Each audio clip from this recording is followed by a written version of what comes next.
കേരളത്തിലങ്ങോളമിങ്ങോളം മാനവ സൗഹാർദ്ദവേദികളിലും ക്ഷേത്രോത്സവങ്ങളിലും നിറസാന്നിധ്യമാണ് ബഹുമാന്യനായ പണ്ഡിതൻ മുജാഹിദ് ബാലുശ്ശേരി.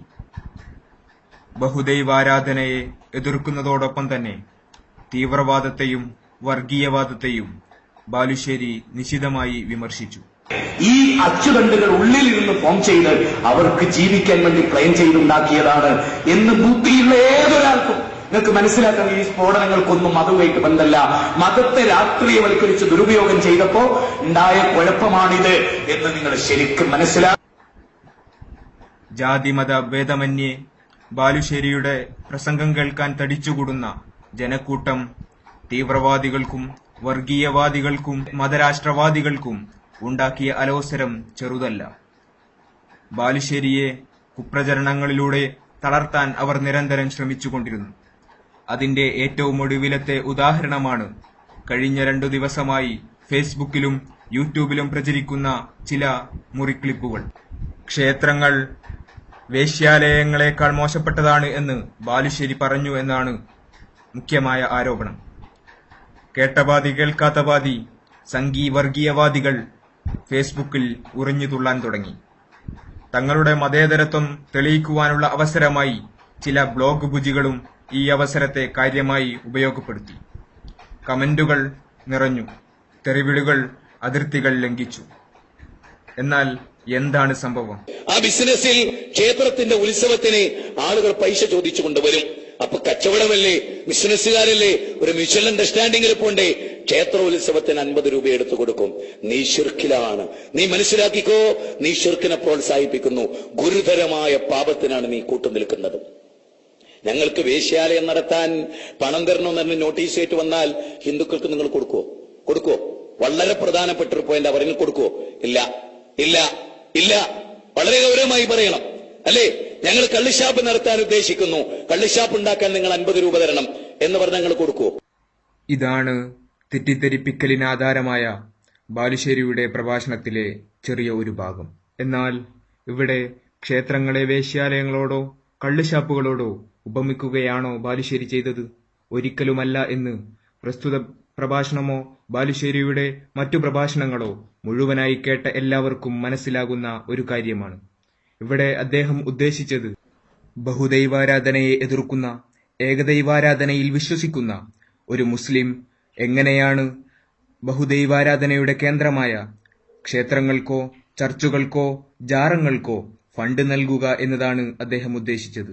ഒരു തിന്മയെ എതിർക്കുന്ന ആൾ അതിനുവേണ്ടിയുള്ള കേന്ദ്രത്തിന് പണം കൊടുക്കില്ലല്ലോ എന്ന അർത്ഥത്തിലാണ് കള്ളുഷാപ്പിന് നിങ്ങൾ പണം കൊടുക്കില്ലല്ലോ എന്ന ചോദ്യം അദ്ദേഹം ഉന്നയിച്ചത്. അതോടൊപ്പം തന്നെ ബാലുശ്ശേരി പള്ളിയിൽ നടത്തുന്ന പ്രഭാഷണത്തിൽ ഒരു ആദർശവും പുറത്തു നടത്തുന്ന മാനവ സൗഹാർദ്ദ വേദികളിൽ മറ്റൊരു ആദർശവും പറയുന്നു എന്ന വാദവും ഈ ക്ലിപ്പിനോടനുബന്ധിച്ച് ചിലർ ഉയർത്തിക്കാട്ടുന്നു. എന്നാൽ ഇതേ മാറ്റർ ഒരു മാനവ സൗഹാർദ്ദ വേദിയിൽ ബാലുശ്ശേരി എല്ലാവർക്കും മുമ്പിലായി അവതരിപ്പിക്കുന്ന പൂർണ്ണഭാഗം കേട്ടാൽ ഈ വിഷയത്തിലുള്ള തെറ്റിദ്ധാരണ നീങ്ങും. മതസൗഹാർദ്ദം എന്ന് പറഞ്ഞൊരു സംഗതി ഇല്ലട്ടോ ലോകത്ത്. ഒരിക്കലും നമ്മൾ ആ പദം ഉപയോഗിക്കരുത്. മതസൗഹാർദ്ദമല്ല, മാനവിക സൗഹാർദ്ദം. മതസൗഹാർദ്ദം എന്ന് പറഞ്ഞാൽ എന്താ നിങ്ങൾ മനസ്സിലാക്കി? മതലയനത്തെയാണ് നമ്മൾ മതസൗഹാർദ്ദം എന്ന് പറയുന്നത്. അതായത് ഒരു ഹിന്ദുവിന്റെ ക്ഷേത്രത്തിൽ പോകുന്ന ഒരു മുസ്ലിം അവിടെ പോയി ചെണ്ട മുട്ടിയാൽ ഭയങ്കര സൗഹാർദ്ദം. അതല്ല സൗഹാർദ്ദം, അത് മതലയനമാണ്. മാനവിക സൗഹാർദ്ദം അതായത് ഇപ്പൊ നിങ്ങൾക്കറിയാം, ശബരിമലയിലേക്ക് പോകുമ്പോ അയ്യപ്പ ഭക്തന്മാർ മുസ്ലിങ്ങളെ വീട്ടിൽ നിന്ന് ഭക്ഷണം കഴിക്കില്ല. മുസ്ലിങ്ങളതല്ല, ഇപ്പൊ വീട്ടുന്ന എന്താ, അവർ നോമ്പ് നോൽക്കാറുണ്ട്, മണ്ഡലം നോമ്പ്. ആ നോമ്പ് നോൽക്കുന്ന സമയത്തും നമ്മൾ ഭക്ഷണം കൊടുത്ത് ഞങ്ങൾക്ക് പാടില്ല. ഒരു വർഗീയവാദിയായിട്ടാ അല്ല, അവന്റെ വിശ്വാസം. നമ്മൾ നമ്മുടെ ഒരു മുസ്ലിം ക്ലിയറായി, നിങ്ങൾക്കറിയാം, ക്ഷേത്രം ബിംബാരാധനയിൽ അധിഷ്ഠിതമാണ്.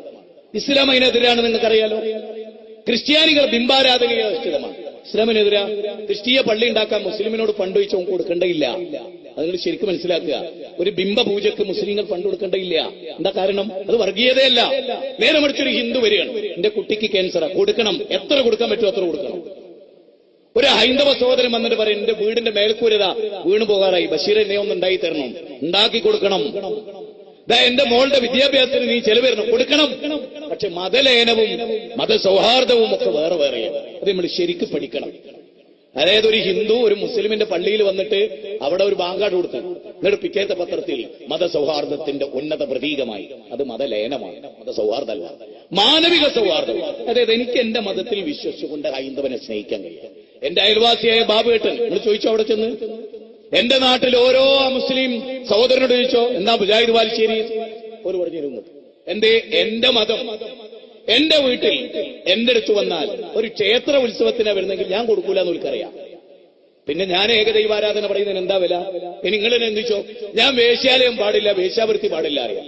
ഒരുത്തൻ വേശ്യാലയം ഉണ്ടാക്കാൻ പണ്ടും ചോദിച്ചു വരിക. ഞാൻ കൊടുത്ത എന്റെ അവസ്ഥ എന്താ? ഞാൻ അന്തസ്സുള്ളവനാണോ? കള്ളു കുടിക്കരുതെന്നും കള്ളിന്റെ ഭയാനകതയെ പറ്റി പറയാം, എന്നിട്ട് എന്റെ കെട്ടിടം കള്ളുഷാപ്പിന് കൊടുക്കുക, എങ്ങനെ ഉണ്ടാവും? നിങ്ങൾ ആലോചിച്ചൊക്കെ, എന്റെ വിശ്വാസം ഇതാണെന്ന് പറയും, ഈ വിശ്വാസം എന്റെതല്ല അറിയാം. എന്നിട്ട് ഞാൻ എതിർത്ത വിശ്വാസത്തിന് ഞാൻ ഫണ്ട് കൊടുത്താൽ ഞാൻ മാന്യനാണോ? ഇതൊന്നും ഒരു വർഗീയ കലാപം ഉണ്ടാക്കുന്ന ചിന്തയല്ല, ലളിതം. ഭാസ്കരേട്ടനും പറയാ, ഒരു മുസ്ലിം അവിടെ വരുമ്പോ എന്റെ വിശ്വാസത്തിനെതിരാണ്, ഞാൻ ചെല്ല, അങ്ങനെ പറയണം. മാത്രമല്ല, ഭാസ്കരേട്ടനെ പോയി ഒരു മുസ്ലിമും ബുദ്ധിമുട്ടിക്കരുത്, ഒരു മുസ്ലിമിനെ പോയി ഭാസ്കരേട്ടനും ബുദ്ധിമുട്ടിക്കരുത്. എന്ത് രസമുള്ള ഒരു തത്വമാണ് ലോകത്തെ മനുഷ്യൻ പഠിപ്പിക്കുന്നത്. ലക്കും ദീനുക്കും വലിയ ദീൻ, 9ാമത്തെ തെളിവ്. നിങ്ങൾക്ക് നിങ്ങളുടെ മതം, ഞങ്ങൾക്ക് ഞങ്ങളുടെ മതം. എത്ര രസമുണ്ട്! സ്വന്തം വിശ്വാസം ആർജവത്തോടെ പ്രഖ്യാപിക്കുന്നതോടൊപ്പം തന്നെ മറ്റു മതസ്ഥരെ ബഹുമാനിക്കുവാനും ആദരിക്കുവാനും പഠിപ്പിക്കുന്ന ഈ പ്രഭാഷകനെയാണോ നിങ്ങൾ വർഗീയവാദിയായി മുദ്രകുത്തിയത്?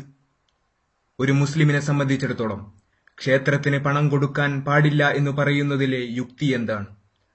ഒരു യഥാർത്ഥ മുസൽമാനെ സംബന്ധിച്ചിടത്തോളം ക്ഷേത്രത്തിലെ വിഗ്രഹങ്ങളെയല്ല, ആ വിഗ്രഹങ്ങളെ നിർമ്മിക്കാൻ ആവശ്യമായ മൺതരിയുടെ സൃഷ്ടാവിനെയാണ് വിളിച്ചു പ്രാർത്ഥിക്കേണ്ടത് എന്നതാണ് ഒരു മുസ്ലിമിന്റെ ആദർശം. ചർച്ചിൽ പ്രതിഷ്ഠിച്ചിരിക്കുന്ന യേശുവിന്റെ പ്രതിമയെയല്ല, യേശുവിന്റെ സൃഷ്ടാവിനെയാണ് ആരാധിക്കേണ്ടതെന്ന മഹത്തായ ആദർശം. ജാറത്തിൽ കിടത്തിവച്ചിരിക്കുന്ന ഔലിയയെ അല്ല, ആ ഔലിയയെ സൃഷ്ടിച്ച സൃഷ്ടാവിനെയാണ് ആരാധിക്കേണ്ടത് എന്ന മഹത്തായ ആദർശം.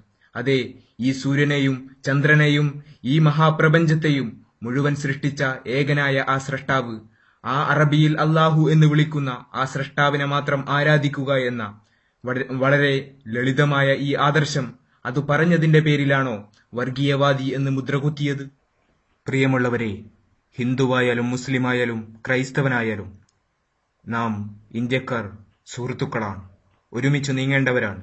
ഒരു ശക്തിക്കും നമ്മെ ഭിന്നിപ്പിച്ചു ഭരിക്കാൻ നാം അവസരം കൊടുക്കരുത്. തക്കം പാർത്തിരിക്കുന്ന വർഗീയവാദികളുടെയും തീവ്രവാദികളുടെയും പ്രചാരകരാകരുത് നാം. ഒരു കാര്യം ഷെയർ ചെയ്യുന്നതിനു മുമ്പ് ഒന്നാലോചിക്കുക, അതിന്റെ യഥാർത്ഥ വസ്തുതയെന്തെന്ന് അന്വേഷിക്കുക. നാം സുഹൃത്തുക്കളാണ്, സഹോദരങ്ങളാണ്, ഒരുമിച്ച് നീങ്ങേണ്ടവരാണ്. ബാലുശ്ശേരിയുടെ വാക്കുകളിൽ തന്നെ അക്കാര്യം കേട്ട് നമുക്ക് അവസാനിപ്പിക്കാം. വ്യക്തമായ ഒരു മനസ്സ് നമുക്കുണ്ടാകണം. ഇനി ഇവിടുന്ന് പിരിഞ്ഞു പോകുമ്പോ പരസ്പരം കെട്ടിപ്പിടിച്ചും തെറ്റിദ്ധാരണകളുള്ളവർ ആലിംഗനം ചെയ്തും, ബാലാ നീ എന്റെ സഹോദരനായിരുന്നു, ഞാൻ അറിഞ്ഞില്ല. ബഷീറേ നീ എന്റെ അച്ഛന്റെയും അമ്മയുടെയും മകനായിരുന്നു, നമ്മൾ ഇത്രയും കാലം തെറ്റി നടന്നതായിരുന്നു. നമ്മൾ ഒന്നാണ്, നമ്മുടെ ഈശ്വരൻ ഒന്നാണ്, നമ്മുടെ അല്ലാഹു ഒന്നാണ്, അവൻ മാത്രമാണ് ആരാധ്യൻ. നമ്മുടെ സഹോദരങ്ങളാൽ ഈ നാടിന്റെ നന്മയ്ക്ക് വേണ്ടി നമുക്ക് ഒന്നിക്കാം. ഈ ഒരു മെസ്സേജ് നിങ്ങളുടെ മുമ്പാകെ വിട്ടേച്ചുകൊണ്ട് എന്റെ മനസ്സിൽ പറയാനുള്ള ആശയം വെട്ടിത്തുറന്ന് പറയാൻ എനിക്ക് സാഹചര്യം ഒരുക്കിയ, എന്നെ സൃഷ്ടിച്ച, നമ്മെ സൃഷ്ടിച്ച ഈ ലോകത്തിന്റെ തമ്പുരാനോട് അഗൈതവമായി നന്ദി പറഞ്ഞുകൊണ്ട് പഠിച്ചവനെ, അൽഹംദുലില്ലാഹി റബ്ബിൽ ആലമീൻ, നിനക്കാണ് സർവസ്തുതിയും.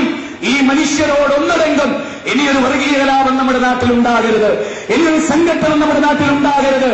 ഈ സമ്മേളനം മതസൗഹാർദ്ദ, ഈ മത സമൂഹത്തിന്റെ സമ്മേളനം, വിവിധ മതങ്ങളുടെ സമ്മേളനം ഇവിടെ അവസാനിക്കുമ്പോൾ ഒരു പ്രതിജ്ഞ നമ്മൾ എടുക്കണം. ഇനി ഞങ്ങൾ കല്ലും മണ്ണും മുരടും മൂർക്കൻ പാമ്പും കാതിരക്കുട്ടിയും ആൽത്തറകളും മക്ബറകളും ചാരങ്ങളും പുണ്യപുഷ്പങ്ങളും മണ്ഡപങ്ങളും മനുഷ്യ ദൈവങ്ങളെയും ഞങ്ങൾ ആരാധിക്കുകയില്ല. സകല പ്രപഞ്ചത്തിന്റെ നാഥനെ മാത്രമേ ഞങ്ങൾ ആരാധിക്കൂ. അവൻ 714 കോടി മനുഷ്യരുടെയും ദൈവമാണ്. സിംഹത്തിന്റെ, ആനയുടെ, പശുവിന്റെ, എലിയുടെ എല്ലാത്തിന്റെയും ദൈവമാണ്. അവനെ മാത്രമേ ഞങ്ങൾ ആരാധിക്കുകയുള്ളൂ ഇനി ഞങ്ങൾ അമ്മയെ നിന്ദിക്കുകയില്ല, ഇനി ഞങ്ങൾ അച്ഛനെ കൊല്ലുകയില്ല, ഇനി ഞങ്ങൾ രാഷ്ട്രീയ കലാപത്തിൽ ഏർപ്പെടുകയില്ല, ഇനി ഒരിക്കലും ഞങ്ങൾ മദ്യപിക്കില്ല, ഇനി ഒരിക്കലും ഞങ്ങൾ പുകവലിക്കില്ല, ഇനി ഒരിക്കലും ഞങ്ങൾ പലിശയിൽ ഏർപ്പെടില്ല, ഇനി ഒരിക്കലും മാനവിക വിരുദ്ധമായ ഒരു പ്രവൃത്തിക്കും ഞങ്ങൾ ചൊല്ലുകയില്ല. എന്റെ കൈ ഒരു മുസ്ലിമിന്റെ മേത്ത് വീഴുകയില്ല. എന്റെ കൈ ഒരു മുസ്ലിമിനെ തല്ലാനുള്ളതല്ല, അത് തലോടാനുള്ളതാണ്. ഇന്ത്യ എന്ന് പറയുന്ന മഹാരാജ്യത്തിന്റെ നന്മകൾ മുഴുവനും ഉൾക്കൊണ്ട് ജനാധിപത്യ ഭരണകൂടം അനുവദിക്കുന്ന പ്രബോധന പാരമ്പര്യം ഉൾക്കൊണ്ടുകൊണ്ട് ഞാൻ ജീവിക്കും എന്ന കൃത്യമായ ബോധ്യം നമുക്കുണ്ടാകണം. ആ പ്രതിജ്ഞ ചെയ്തുകൊണ്ട് നിങ്ങളോട്